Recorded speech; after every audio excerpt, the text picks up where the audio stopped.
एक नई वीडियो के साथ आज मैं फिर हाजिर हूं। आपका होस्ट उद्धव क्रांति जोशी आपका स्वागत करता हूं मेरे रिव्यू मास्टर में, जिसमें हम लेके आते हैं वर्ल्ड अफेयर्स और डिफेंस की दिन भर की टॉप खबरें। तो चलिए जान लेते हैं। सबसे पहले हम लोग बात करेंगे अपने इंडिजीनियस टेक्नोलॉजी क्रूज मिसाइल की, जिसको पहले निर्भय के नाम से जाना करते थे। इसका ट्रायल होने वाला है।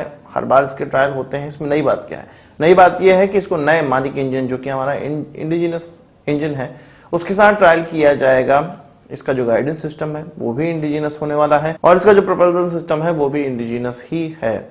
इससे पहले 11 अगस्त को, अभी 2 महीना लगभग पहले ही, इसका ट्रायल किया गया था इंडिजीनस इंजन के साथ, पर उस समय ये ट्रायल कंप्लीट नहीं हुआ था और इसको सक्सेसफुल नहीं माना जा रहा था। वो इसलिए नहीं माना जा रहा था कि इसने अपनी डिजायर्ड दूरी को तय नहीं किया था और अपने टेस्ट की अवधि कंप्लीट करने से पहले ही ये अपने रास्ते से भटक गया था।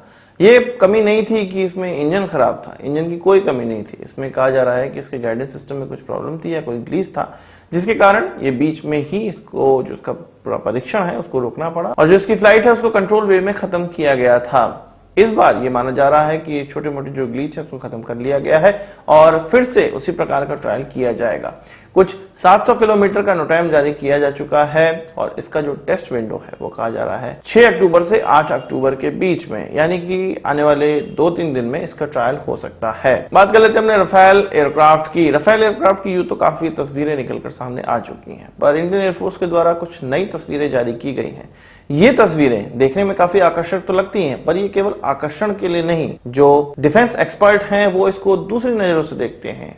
उनको इसमें लगी हुई स्कैल्प मिसाइल दिखाई देती है और हमें और आपको भी दिखाई देती है। स्कैल्प मिसाइल आप जानते हैं कि कुछ 500 किलोमीटर तक मारक क्षमता वाली क्रूज मिसाइल है, जिसको कि फ्रांस और यूके की एयरफोर्स इस्तेमाल करती है और इसको दूर दूर स्थित शिप्स या कोई ग्राउंड पे अगर टारगेट है उसको नष्ट करने के लिए बनाया गया है और राफेल के साथ एक्सक्लूसिवली ये आता है और एमबीडीए के द्वारा इसका निर्माण किया जाता है। और इन तस्वीरों में राफेल पे लगा हुआ ये क्रूज मिसाइल ये बताता है कि भारत में ये कैपेबिलिटी आ चुकी है, भारतीय राफेल में भी ये कैपेबिलिटी आ चुकी है कि वो 500 किलोमीटर 450 किलोमीटर तक मारक क्षमता में कभी सोचेगा नहीं, मार के गिराएगा टारगेट। इससे पहले हम लोग जानते हैं कि हमारे SU-30 MKI में ब्रह्मोस का इस्तेमाल किया जाता है, जो कि कुछ 300 किलोमीटर तक अब ज्यादा मारक क्षमता प्राप्त करने लगी है, पर इसका जो एयर वेरिएंट है वो अभी भी 300 किलोमीटर के नीचे ही है, मारक क्षमता वाला है, पर बहुत महत्वपूर्ण मिसाइल है जिसका इस्तेमाल हम लोग SU-30 MKI में करते हैं। इसके साथ इसका इंटीग्रेशन हो चुका है और इसका हम लोग ट्रायल भी देख चुके हैं इंटीग्रेशन के साथ।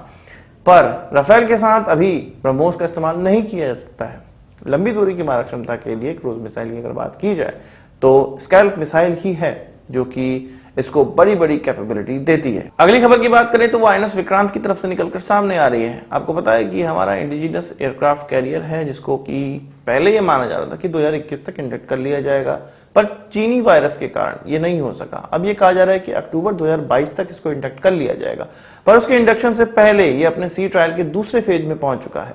कुछ महीनों पहले ही इसका फर्स्ट फेज स्टार्ट हुआ था, जिसमें कि इसके प्रपोजल सिस्टम को देखा गया, इसके हल को, इसके पावर जनरेशन को, डिस्ट्रीब्यूशन को और इसके ऑक्सिलरी इक्विपमेंट को ट्रायल किया गया, मतलब इसके सिस्टम को देखा गया, टेस्ट किया गया।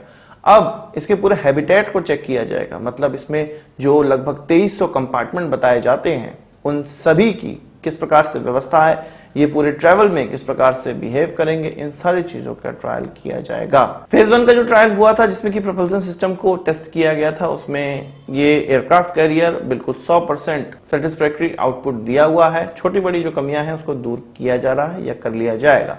सेकेंड फेज का जो ट्रायल होगा उसके बाद छोटी बड़ी कमियों को दूर किया जाएगा। अप्रैल 2022 तक इसको इंडियन नेवी को सबमिट कर दिया जाएगा, सौंप दिया जाएगा और इंडियन नेवी फिर इसका जो ट्रायल है या अपने तरह से जो इसका कस्टमाइजेशन है उसकी थोड़ी सी बात करेगी। इसके बाद अक्टूबर 2022 तक ये कहा जा रहा है कि इंडियन नेवी इसको इंडक्ट कर लेगी।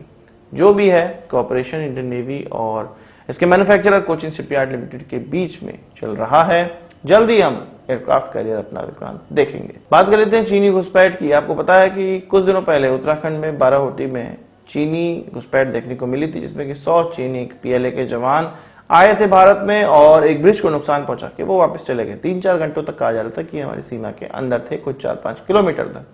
अब उस पर ऑफिशियल बयान निकलकर सामने आया है। ITBP का कहना है कि इस प्रकार के जो ट्रांसग्रेशन है वो होते रहते हैं, इसको दूर करने के लिए बातचीत चल रही है।